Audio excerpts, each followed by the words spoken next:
కాబట్టి దేవుడు ఏది చేసినా మనం దడపడ్డట్టు ఆయన దడపడడు, మనం ఆవేశపడ్డట్టు దేవుడు ఆవేశపడడు.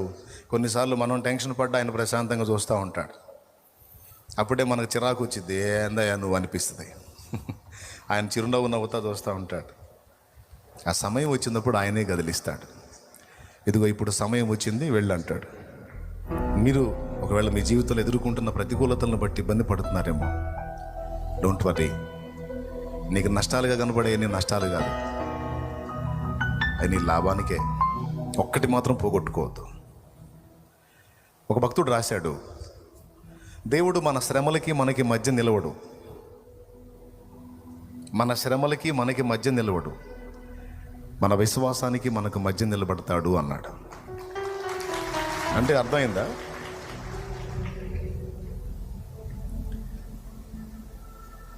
మన శ్రమలు మనకు రాకుండా అడ్డగించడు, అవసరమైతే వాటిని ఆయనే అనుమతిస్తాడు. కానీ మన విశ్వాసం మనం కోల్పోకుండా మాత్రం పోరాడతాడు ఆయన. అందుకే ఫినిషింగ్ టచ్లో ముగింపులో ఒక మాట ఏంటంటే, విశ్వాసాన్ని కోల్పోవద్దు, పోగొట్టుకోవద్దు. అదొక్కటి. తుది శ్వాస విడిచేంత వరకు అలా గట్టిగా చేపట్టి ఉంటూ విశ్వాసాన్ని. కొంతమంది ఉంటారు గోడ మీద పిల్లుల్లాగా, అయితే ఆ ఒడ్డు లేకపోతే ఈ ఒడ్డు అని. అట్లా ఉండొద్దు. నేను నమ్మిన వాని ఎరుగుదును, చంపని బతికించని ముంచని తేల్చని ఏమన్నా చేయని, ఏం చేస్తాడో ఆయనే. ఆయన కదిలిన దాకా నేను కూడా మౌనంగా చూస్తూ ఉంటా.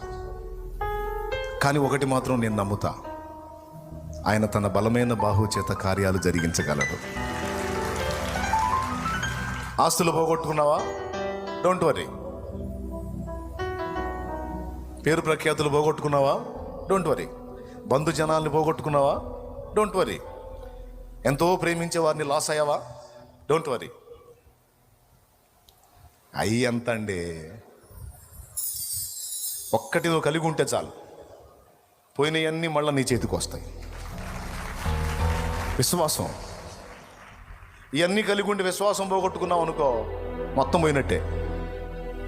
ఇవన్నీ పోయినా విశ్వాసం, దేవుని యందల విశ్వాసం ఒక్కటి పోగొట్టుకోకుండా కాపాడుకున్నావు అనుకో, ఆస్తులు ఎంతసేపు, బంధాలు ఎంతసేపు, చచ్చిపోయినా సరే తిరిగి బతికిచ్చి నీ చేతికి అప్పచెబుతాడు ఆయన.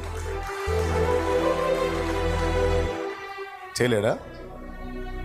అన్ని మళ్ళీ నీకు ఇవ్వగలడు. అందుకే చెప్తున్నా, అన్నీ పోయినా పర్వాలా, ఆయన యందల విశ్వాసం మాత్రం పోనీయొద్దు.